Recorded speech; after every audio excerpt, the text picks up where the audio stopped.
함께 보실 말씀은 구약 성경 사무엘상 4장 1절에서 11절의 말씀입니다. 구약 성경 사무엘상 4장 1절에서 11절의 말씀입니다. 함께 읽겠습니다. 시작. 사무엘의 말이 온 이스라엘에 전파되니라. 이스라엘은 나가서 블레셋 사람들과 싸우려고 에베네셀 곁에 진치고 블레셋 사람들은 아벡에 진쳤더니 블레셋 사람들이 이스라엘에 대하여 전열을 벌이니라. 그 둘이 싸우다가 이스라엘이 블레셋 사람들 앞에서 패하여 그들에게 전쟁에서 죽임을 당한 군사가 4,000명 가량이라.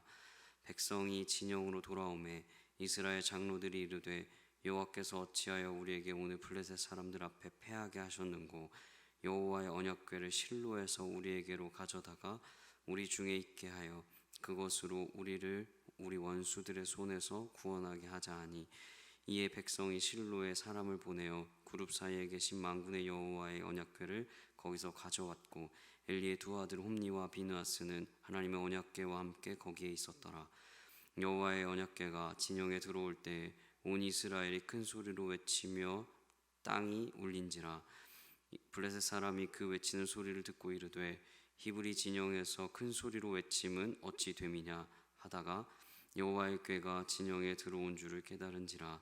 블레셋 사람이 두려워하여 이르되 신이 진영에 이르렀도다 하고 또 이르되 우리에게 화로다. 전날에는 이런 일이 없었도다. 우리에게 화로다. 누가 우리를 이 능한 신들의 손에서 건지리요. 그들은 광야에서 여러 가지 재앙으로 애굽인을 친 신들이니라. 너희 블레셋 사람들아 강하게 되며 대장부가 되라. 너희가 히브리 사람의 종이 되기를 그들이 너희의 종이 되었던 것 같이 되지 말고 대장부가 같이 되어 싸우라 하고 블레셋 사람들이 쳤더니 이스라엘이 패하여 각기 장막으로 도망하였고 사륙이 심히 커서 이스라엘 보병에 엎드려진 자가 3만 명이었으며 하나님의 궤는 빼앗겼고 이 엘리의 두 아들 홈니와 비느하스는 죽임을 당하였더라. 아멘. 사무엘서는 주요 포인트가 몇 가지가 있습니다. 사무엘서는 주제가 한 4가지 정도의 주제가 있는데 첫 번째는 삶의 작은 순종이고 두 번째는 하나님의 사람은 훈련이 된다라는 거고 세 번째는 하나님이 만물의 왕이시다라는 것이고 네 번째가 왕은 하나님이다라는 4가지 정도의 포인트를 사무엘서는 가지고 있습니다. 오늘 본문은 마지막 이 4번째 포인트를 이야기할 수 있습니다. 왕은 하나님이시다라는 것입니다. 저는 이 본문을 통해서 이 하나님의 주권을 묵상하였습니다. 하나님의 주권. 엘리 제사장과 함께 어머니 한나의 기도로 낳은 이 아들 사무엘이 이제 제사장의 역할을 이어받는 그 순간이었습니다. 이어받는 그 와중에 이제 블레셋 군대가 전쟁을 일으킵니다. 그리고 이스라엘 백성 4,000명이 죽습니다. 당시 4,000명은 굉장히 큰 숫자입니다. 작은 숫자가 아닌데요. 근데 그것도 어떤 총이나 뭐 이런 신문물로 싸우는 게 아니라 당시에 창과 칼로 싸우는 그 전쟁 가운데 4,000명이라는 그 사람이 죽는 숫자가 굉장히 비현실적으로 보일 수도 있습니다. 그런데 이 4,000의 1,000이라는 이 히브리어 단어에 군대 혹은 부대라는 뜻이 포함이 됩니다. 그러니까 4,000명이라고 이야기했던 이 단어 속에 4개의 군대 부대 정도가 죽었다라고도 볼 수 있습니다. 그러니까 4개의 군대 부대가 죽었다면 굉장히 많은 숫자가 죽은 겁니다.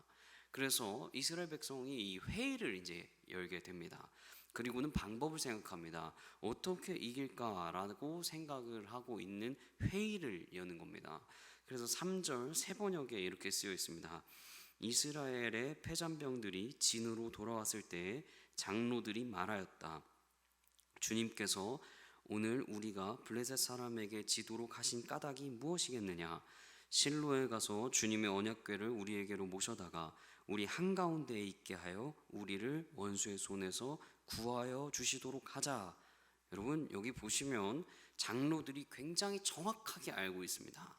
장로들의 대사의 시작을 보면 이렇게 쓰여 있습니다. 주님께서 오늘 우리가 블레셋 사람에게 지도록 하신 까닭이 무엇인가 하고 묻는 장면. 이 장로들이 지금 누가 이 전쟁의 주권인가 하는 것을 확실하게 이야기하고 있는 겁니다. 장로들은 이 전쟁의 주권이 하나님이 지금 하고 계시다라는 것을 확실히 알았습니다. 알고 있었습니다. 그러나 그 주권을 인정하지 않았습니다. 왜 그렇냐? 하나님의 주권을 인정했다면 이스라엘의 장로들은 그 길로 예배를 하러 가거나 혹은 하나님 앞에 엎드려야 정상입니다. 그러나 그들은 하나님의 언약궤를 가지고 올 생각을 합니다. 자신들이 어떤 하나님 앞에서 나아가 예배를 하고 하나님과의 친밀함을 다지려고 하는 이야기가 아니라 하나님을 가지고 오려고, 하나님을 데려오려고 하는 지금 그런 마음들을 가지고 있는 겁니다. 그리고는 그 언약궤가 이스라엘 진영으로 들어옵니다. 그리고 이스라엘의 진영에 들어왔을 때 이스라엘 사람들이 환호성을 칩니다. 언약궤가 들어왔습니다. 막 환호성을 치고 있는데 그 환호성을 들은 상대편 블레셋 군인들은 굉장히 두려워합니다. 그래서 8절에 이렇게 쓰여 있습니다. 우리에게 화로다. 누가 우리를 이 능한 신들의 손에서 건지리오. 그들은 광야에서 여러 가지 재앙으로 애굽인을 친 신들이니라. 이렇게 쓰여 있습니다. 여러분, 블레셋은 확실하게 알았습니다. 하나님의 위대함, 그 하나님이 10가지 재앙으로 출애굽을 시켰다는 것, 그 백성들을 살렸다는 것을 이 블레셋 사람들이 너무나 잘 알고 있었습니다. 오히려 블레셋 사람들이 지금 하나님을 더 인정하는 것 같습니다. 이스라엘은 이제 언약궤가 준비가 되었고 전쟁이 시작이 됐습니다. 근데 결과는 이스라엘 백성의 대패, 큰 패배를 안기게 됩니다. 언약궤가 있었음에도 패배했습니다. 아까 이유가 나왔습니다. 한 가지였습니다. 하나님의 주권을 이스라엘 백성은 인정하지 않았다는 겁니다. 하나님이 전쟁을 주도한다는 것을 이스라엘 백성은 알고는 있었습니다. 그러나 그 하나님을 마치 부적을 사용하듯이 전쟁에 이것 가지고 나가면 우리가 이길 수 있을 거야 하면서 그 부적을 사용하듯이 하나님을 그렇게 사용해 버렸습니다. 그래서 하나님은 이스라엘 백성이 지는 것을 두고 보고 계신 겁니다. 전쟁에 패하게끔 두고 바라보십니다. 여러분, 이게 너무나 큰 일입니다. 엄청난 일입니다. 여러분, 전쟁은 하나님 손에 있습니다. 하나님의 주권을 인정하지 않고 자신들 마음대로 전쟁했던 그 이스라엘 백성은 아주 크게 패배합니다. 아주 크게 대패합니다. 여러분, 우리의 삶과 너무나 동일한 것 같습니다. 왜 동일할까요? 여러분, 우리의 삶에도 전쟁과 같은 문제들이 쏟아져 나옵니다. 진로의 문제도 있고요, 자녀 양육의 문제도 있고요, 경제적인 문제도 있고요, 관계의 문제도 있고요, 직장의 문제들도 있고요, 등등 너무나 많은 전쟁과 같은 문제들이 쏟아져 나옵니다. 근데 그렇다면 그때 우리의 삶의 자세가 이제는 조금 바뀌어야 할 것입니다. 혹은 이런 것일 수 있습니다. 우리의 기도가, 우리의 예배가 마치 부적처럼 하나님 내가 믿어드릴 테니까, 하나님 내가 예배 한번 드려볼 테니까, 내가 기도 한번 해볼 테니까 하나님 좀 이번 한 번만 해결해 주세요 하는 부적과 같은 그 하나님을 믿고 있을 수 있습니다. 도깨비 방망이에 도깨비 방망이 치듯이 뭐가 나오는 그런 하나님으로 인식하고 있을 수도 있습니다. 하나님은 그 하나님을 부적과 같은 마음으로 사용하는 것을 원하지 않습니다. 진정으로 하나님을 원하시는 것은 한 가지입니다. 우리의 삶의 왕, 우리의 삶의 주인이 되고 싶어 하시는 겁니다. 우리의 삶의 주권을 가지고 가시려고 하는 것입니다. 우리의 삶의 주권이 하나님에게 있는 것입니다. 여러분, 우리는 그래서 우리의 삶의 주인을 그 아버지 앞에 올려드려야 합니다. 우리의 문제도 그 하나님 앞에 올려드려야 하는 겁니다. 우리의 문제의 주권도 그 하나님 앞에 드려야 하는 겁니다. 한 주간 삶에서 왕 되신 그 하나님께 우리의 주권을 드리며 우리 나아가는, 그렇게 나아가시는 우리 모든 구리지구촌교회 성도님들 되시기를 축복하고 기도합니다.